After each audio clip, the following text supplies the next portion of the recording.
Friends, welcome back to my channel Santosh Sa. तो चलिए आज कंटिन्यू करेंगे हम पीटी की सेकेंड क्लास को। और सेकेंड क्लास में मैंने बताया था कि जो फर्स्ट क्लास में नंबर सिस्टम को मैंने बताया था, जितने भी नंबर्स थे उसके आगे के नंबर्स को मैं डिस्कस करूंगा। तो चलिए आज क्लास 2 को कंटिन्यू करते हैं मैथ्स की। और फर्स्ट हमारा जो नंबर है जिसको आज हम डिस्कस करेंगे वो है हमारा क्या, सम संख्या। पहला नंबर क्या हमारा, सम संख्या, जिसे इंग्लिश में बोलते हैं इवन नंबर। दूसरा है हमारा विषम संख्या, जिसे बोलते हैं ऑड नंबर। तीसरा है हमारा अभाज्य संख्या, जिसे इंग्लिश में बोलेंगे हम प्राइम नंबर। और चौथा है भाज्य संख्या, जिसे बोलेंगे हम कंपोजिट नंबर। तो इन चारों नंबर को आज मैं डिस्कस करूंगा, तो इस वीडियो को एंड तक देखिएगा। बहुत ही इंटरेस्टिंग क्लास होगी और आपको अच्छे से समझ में ही आएगा। तो चलिए पहले इन दोनों नंबर्स को हम समझ लेते हैं, सम संख्या और विषम संख्या क्या होता है। तो उम्मीद करता हूं दोस्तों आप ये बहुत ही अच्छे से जानते होंगे, लेकिन आपको रिवाइज कराने के लिए मैं एक बार ये और डिस्कस करना चाहूंगा कि जो सम संख्या है अर्थात इवन नंबर, वो सारे नंबर हैं जिसके इकाई के अंक पर, ऐसी संख्या है जिसके इकाई के अंक पर या इकाई अंक क्या होना चाहिए, 0, 2, 4, 6 और 8। या तो आप ये भी बोल सकते हो कि सम संख्याएं वे सारी संख्याएं हैं जो पूर्णतया किससे विभाजित हो जाए, 2 से विभाजित हो जाए या पूरा पूरा कट जाए। ठीक है, फिर से समझिएगा। सम संख्या अर्थात इवन नंबर वो सारे नंबर हैं जिसके वंश डिजिट पे हमारा नंबर क्या होना चाहिए, 0, 2, 4, 6 और 8। या तो वो नंबर किससे विभाजित होगा, 2 से। तो ऐसे नंबर्स को हम क्या बोलेंगे, सम संख्या। ठीक है, आते हैं अब इसका अपोजिट जो नंबर है वो है हमारा क्या, विषम संख्या। ऑड नंबर, इसका जस्ट इसका अपोजिट रूल हो जाएगा कि ये जो संख्याएं हैं ऐसी संख्याएं जो 2 से विभाजित ना हो, ऐसी संख्याएं जो 2 से विभाजित ना हो। और आप ये इसमें देख सकते हैं कि इसमें इकाई का अंक क्या था, 0, 2, 4, 6, 8। और इसमें इकाई का अंक जो होगा वो होगा हमारा 1, 3, 5, 7, 9। ये देखिए, ये सारे अगर इकाई अंक पे आ रहे हैं तो ये सारे नंबर क्या होंगे, विषम संख्या। और जिस संख्या का इकाई अंक 0, 2, 4, 6, 8 हो उसको बोलेंगे क्या, सम संख्या। तो चलिए कुछ एग्जांपल्स ले लेंगे जिसमें हम लोग को बताना होगा कि कौन सी संख्या है सम संख्या है और कौन सी संख्या विषम संख्या। ठीक है, चलिए एग्जांपल ले लेते हैं।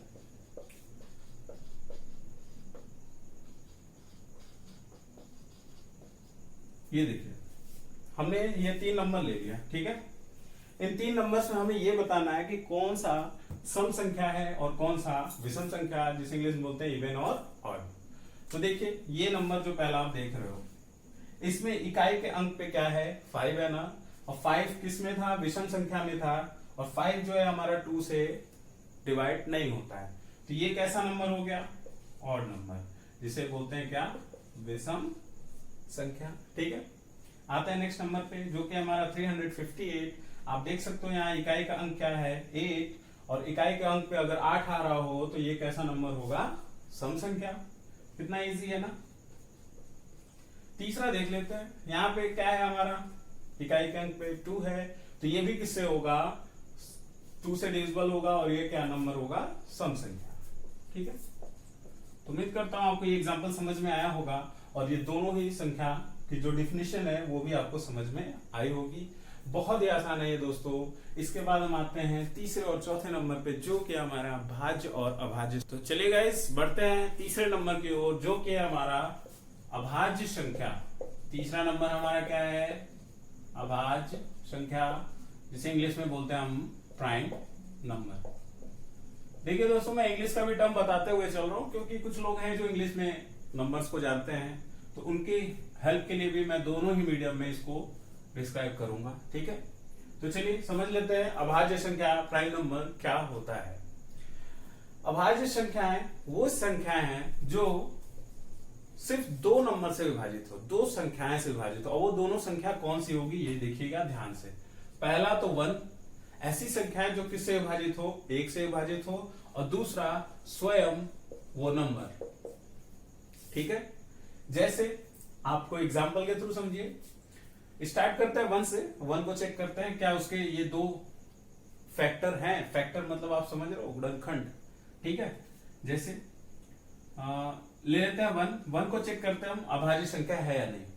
1 किससे किससे डिविजिबल है, आप ये देखो 1 1 से तो विभाजित होगा ही, लेकिन क्या स्वयं से होगा? मिनिमम यहाँ एक ही फैक्टर आ रहा है, स्वयं की बात करेंगे तो 1 खुद आएगा, तो ये हमारा क्या है, प्राइम नंबर नहीं है, अभाज्य संख्या नहीं है। आगे बढ़ते हैं, दूसरा नंबर हम लेते हैं 2।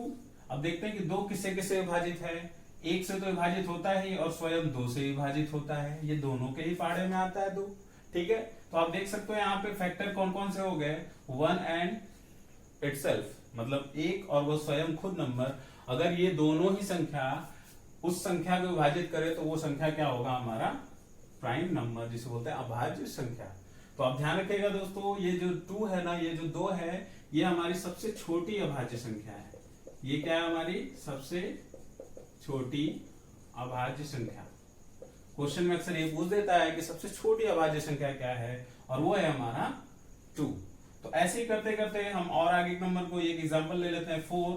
चेक करना आपको कि अभाज्य संख्या है या नहीं। चलिए चेक करते हैं, 4 किससे विभाजित होगा, 1 से होगा, 2 से भी होगा और 4 से भी। तो देखिए मैंने क्या बताया था कि 1 और स्वयं इन्हीं दो संख्याओं से विभाजित होना चाहिए। तो 1 और स्वयं तो आया, लेकिन देखिए एक दूसरा नंबर आ गया, तो इस नंबर को हम अभाज्य संख्या नहीं बोलेंगे। ठीक है, तो उम्मीद करता हूं कि इसके आगे की जितनी भी संख्या है उसको अभाज्य संख्या कैसे है या नहीं आप पता लगा लोगे। ठीक है, तो चलिए बढ़ते हैं हम नेक्स्ट नंबर की ओर, जो कि हमारा क्या, भाज्य संख्या।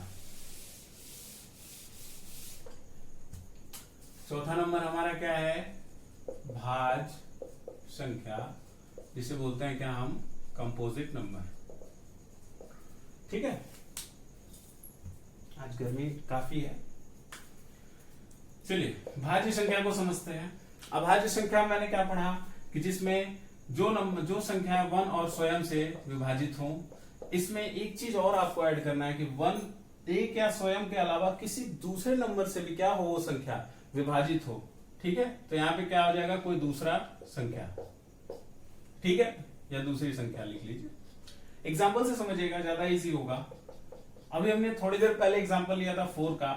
4 की बात करें तो इसके कितने गुणनखंड थे, 4 कौन कौन से नंबर हैं जो 4 को डिवाइड करते हैं।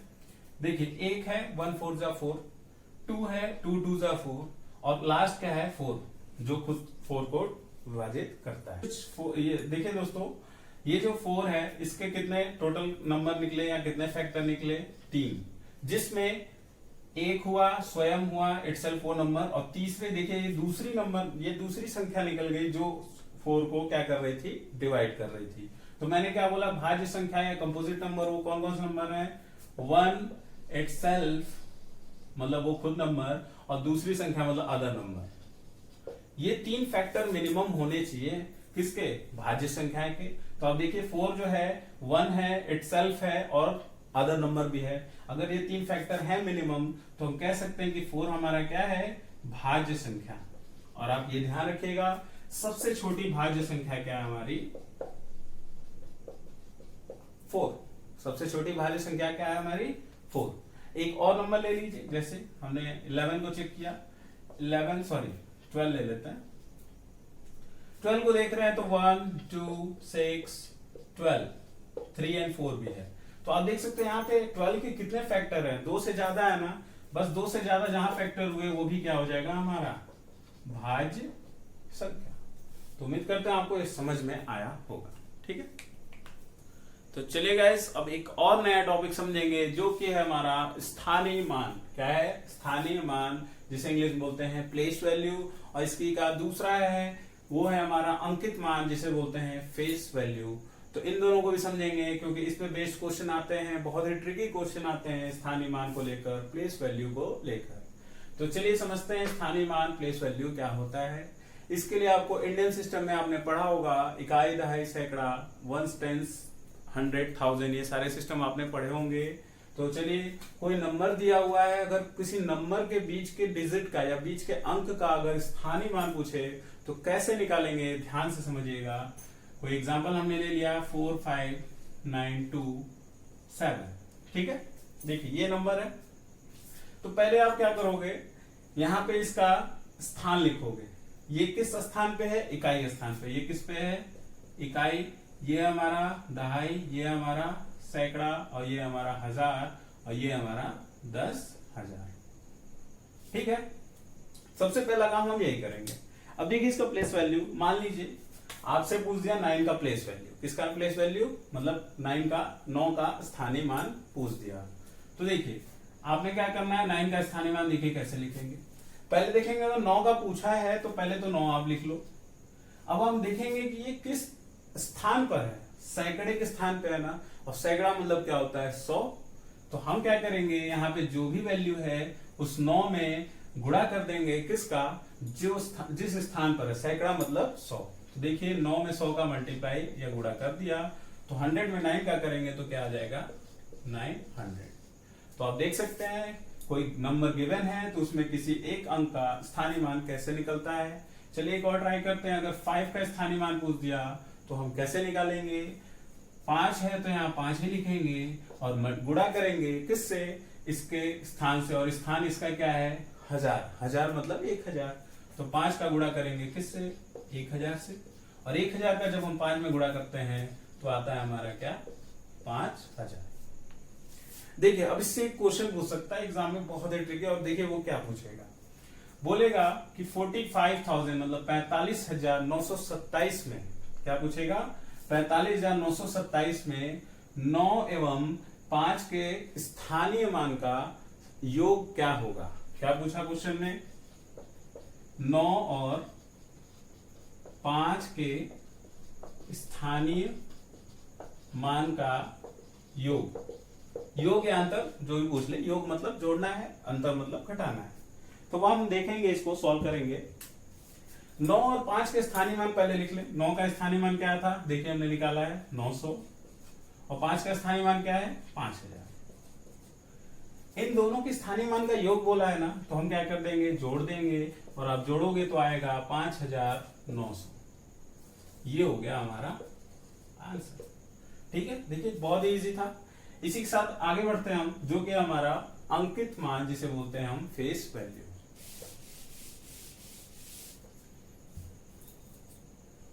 तो चलिए गाइस बढ़ते हैं। जो दूसरा टॉपिक था हमारा उसमें क्या था, अंकित मान, जिसको बोलते हैं इंग्लिश में फेस वैल्यू। देखिए तो बहुत इजी है। अंकित मान, किसी संख्या में अगर किसी अंक का अंकित मान पूछ रहा है तो वो जो संख्या है वही हो जाएगा हमारा क्या अंकित मान। जैसे देखिए 4592, आई थिंक वही एग्जांपल ले लिया, खैर कोई बात नहीं, हम समझेंगे अंकित मान मतलब फेस वैल्यू क्या है। फेस मतलब वही नंबर, ठीक है। अगर हमसे पूछता है कि 5 का अंकित मान बताइए, तो सीधा सीधा आपको कुछ नहीं सोचना है, ये जो 5 का अंकित मान पूछा है तो 5 का 5 होगा। 2 का पूछ दिया तो क्या हो जाएगा 2। कितना आसान है ना, ठीक है। तो अंकित मान आप, उम्मीद है आप बहुत ही अच्छे समझ गए, इसमें कुछ है भी नहीं कॉन्सेप्ट, लेकिन एक बार आप रिवीजन के तौर पे देख लो। अब देखिए मैं एक क्वेश्चन बनाऊंगा स्थानीय मान और अंकित मान को लेकर, दोनों का मिक्सचर होगा वो क्वेश्चन। जैसे क्वेश्चन है हमारा 3582, एक नंबर दिया हुआ, एक संख्या दिया हुआ है। इसमें बोलेगा कि 8 के स्थानीय मान, 8 के स्थानीय मान और 5 के अंकित मान का अंतर, 5 के अंकित मान का अंतर, ठीक है। देखिए क्वेश्चन घुमा के पूछ रहा है क्या कि 3582, 3582 एक संख्या है, जिसमें बोल रहा है क्वेश्चन क्या है कि 8 के स्थानीय मान और 5 के अंकित मान का अंतर, अंतर मतलब होता है घटाना, ठीक है। तो देखिए 8 का स्थानीय मान पहले लिख ले हम। 8 का स्थानीय मान, ये हमारा क्या इकाई, ये हमारा दहाई, सैकड़ा और हजार। तो 8 का स्थानीय मान क्या होगा, मैंने बताया था 8 लिखेंगे पहले और उसमें गुणा करेंगे, जिस स्थान पे दहाई मतलब होता है 10, 10 का गुणा करेंगे तो क्या आ गया हमारा 80। 8 का स्थानीय मान हमने निकाल लिया। फिर बोला 5 के अंकित मान।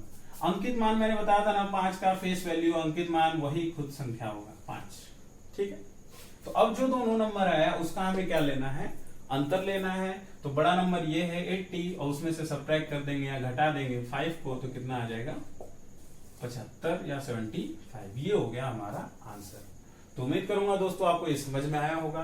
इसी के साथ बढ़ते हैं एक नेक्स्ट टॉपिक की ओर, जो कि हमारा दिए गए जो भी नंबर है अगर उसका गुणा हो रहा है या घात के रूप में है तो उसके इकाई का अंक कैसे ज्ञात करें, और वो मैं बताने वाला बहुत ही शॉर्टकट मेथड से, तो बने रहेगा एंड तक इस वीडियो में। तो चलिए गाइस, अब हम पढ़ेंगे कोई भी संख्या दिया हुआ है अगर उसका गुणनफल हो रहा है तो उसमें इकाई का अंक कैसे ज्ञात करेंगे। इसमें हम क्या पढ़ेंगे, इकाई का अंक ज्ञात करना, जिसको बोलते हैं फाइंड यूनिट डिजिट। ठीक है, देखिए बड़े से बड़े नंबर का अगर गुणनफल या मल्टीप्लाई हो रहा हो तो उसका यूनिट डिजिट अर्थात इकाई का अंक कैसे ज्ञात करेंगे। ठीक है, ये देखिए हमने ले लिया 25 इंटू 37 इंटू 352 इंटू 768। ये देखिए हमने कितने बड़े बड़े नंबर्स लिए और सबका करना है मल्टीप्लाई। तो वैसा तो है नहीं कि हम एक एक करके इसका गुणा करें और चेक करें कितना लंबा होगा। तो देखिए उस समय को बचाने के लिए मैं जो तरीका बता रहा हूँ ध्यान से समझिएगा। आपको कुछ नहीं करना है, अगर इकाई का अंक ज्ञात करना है ऐसे कंडीशन में जो दिया हुआ है तो आप एक काम करना, जितने भी नंबर दिख रहे हैं उसके इकाई का अंक नोट कर लेना पहले। ये देखिए इसमें 5 है, इसमें 7, इसमें 2 और इसमें 8। ठीक है, इकाई का अंक आपने निकाल लिया और अब जो इकाई का अंक आपने निकाला उसी का गुणा करो अर्थात मल्टीप्लाई करना है। ठीक है, यूनिट डिजिट जितने भी हैं उसका मल्टीप्लाई कर लेंगे। ये देखिए, अब देखिए कितना आसान हो गया। करते हैं गुणा, 5 7 जा क्या होता है, 5 7 हो गया आपका 35 और 2 8 हो गया हमारा 16। ठीक, अब देखिए दो अंकों की संख्या हो गई, 2 डिजिट नंबर हो गया। फिर से वही काम करेंगे, इसका इकाई का अंक निकालेंगे। अब क्या आया, 5 इंटू 6। अब देखिए कितना आसान हो गया, 5 6 जा क्या होता है हमारा 30। अब बताइए कि जो आंसर आया हमारा फाइनल उसमें इकाई का अंक क्या है, 0 अर्थात 0। इसलिए आंसर होगा कि इस नंबर का मल्टीप्लाई करने पे इकाई का अंक क्या होगा, 0। आंसर हो गया हमारा 0। ठीक है, चलिए एक क्वेश्चन और कर लेते हैं फट से।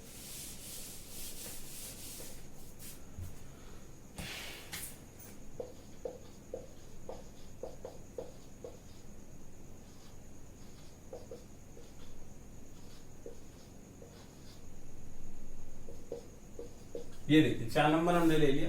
क्या करेंगे हम, इकाई का अंक पहले नोटिस कर लिया, निकाल लेंगे। इसमें से क्या है, 8 गुणे 8 गुणे 8, सॉरी यहाँ 9 है, 9 है और यहाँ है हमारा।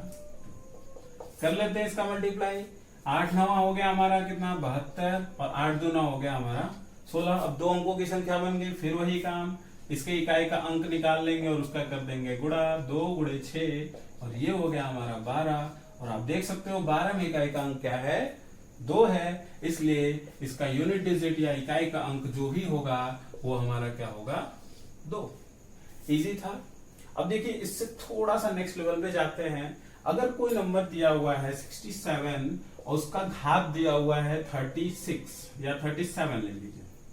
अब देखिए जब क्वेश्चन दिया हो जिसके ऊपर पावर लगा हो तो ऐसी संख्या का इकाई का अंक या यूनिट डिजिट कैसे फाइंड करते हैं वो मैं बताने वाला हूं, तो बने रहेगा लास्ट तक और बहुत ही इंटरेस्ट आपको आने वाला है ऐसे क्वेश्चंस में।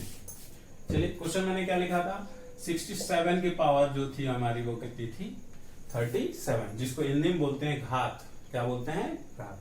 ठीक है, इसको बोलते हैं आधार, इसको बोलते हैं घात। ठीक है, तो देखिए इस केस में हम क्या करेंगे, इसकी जो भी घात या पावर है ना इसको भाग दे देंगे, किससे, डिवाइड कर देंगे या भाग दे देंगे किससे, 4 से।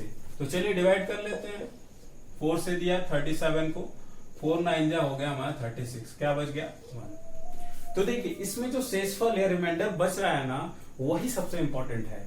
इसमें जो रिमाइंडर बच रहा है इस पावर की जगह हम डायरेक्टली क्या लिखेंगे, 1। अब ये 37 ना होकर क्या हो जाएगा, 1। ये देखिए ट्रिक है, समझिएगा। समझने में थोड़ा टाइम लगता है लेकिन आप जब समझ जाओगे तो 1 मिनट से भी कम लगेगा। तो इस 37 की जगह क्या लिखेंगे, इसका जो शेषफल आया है और भाग दे रहे हैं किससे, 4 से, और किसी नंबर से भाग नहीं देना है। तो यहाँ क्या हो गया 1। और अब कितना आसान है, अगर कोई नंबर है जिसका इकाई का अंक 7 हो या 7 हो, उसका पावर 1 हो, मतलब क्या 7 ओनली बचेगा, तो इसका आंसर हो गया क्या 7। मतलब अगर हम 67 के पावर 37 की वैल्यू निकालें और उस वैल्यू में अंक, इकाई का अंक निकालना हो तो इकाई का अंक क्या होगा 7, जो कि बिना सॉल्व किए हमारा डायरेक्टली आंसर ऐसे आ सकता है। एक क्वेश्चन और करेंगे।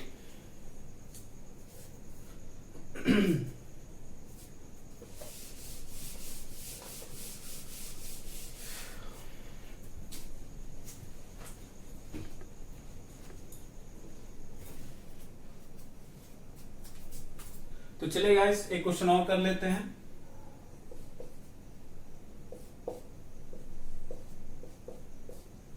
ये देखिए एक क्वेश्चन हमने लिख लिया कुछ इस टाइप से। ये देखिए कितना बड़ा इसका पावर है, कुछ नहीं करना है, जैसे मैंने बताया वैसे ही करना है।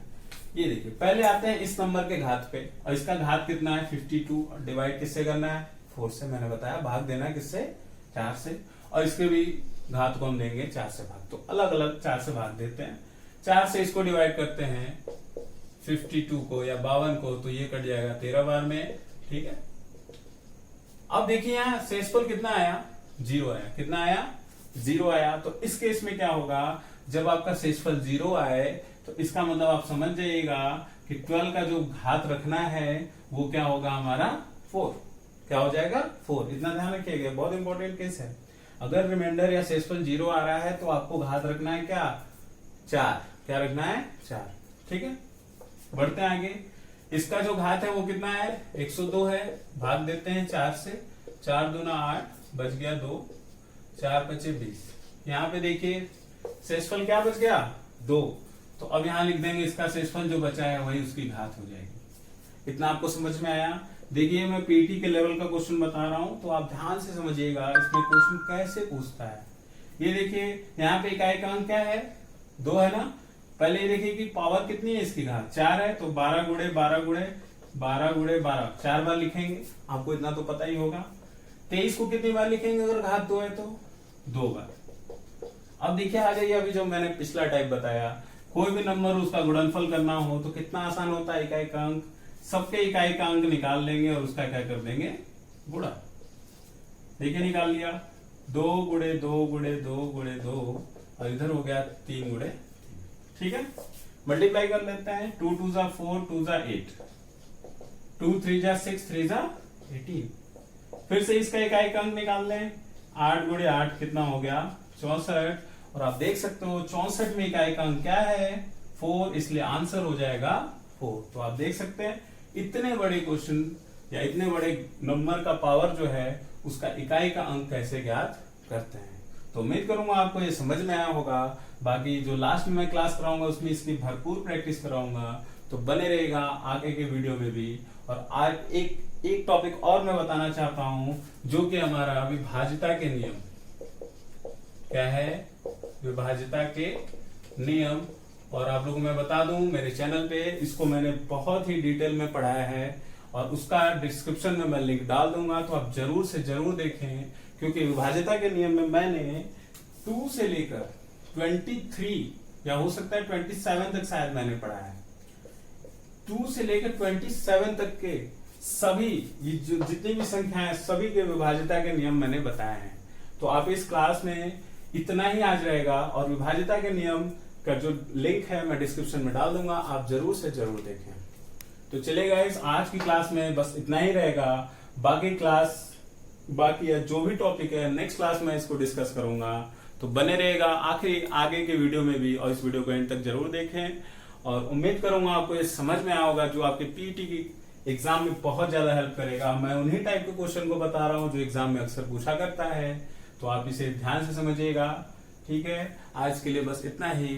बहुत बहुत धन्यवाद, और मेरे चैनल को लाइक शेयर एंड सब्सक्राइब करना ना भूलें।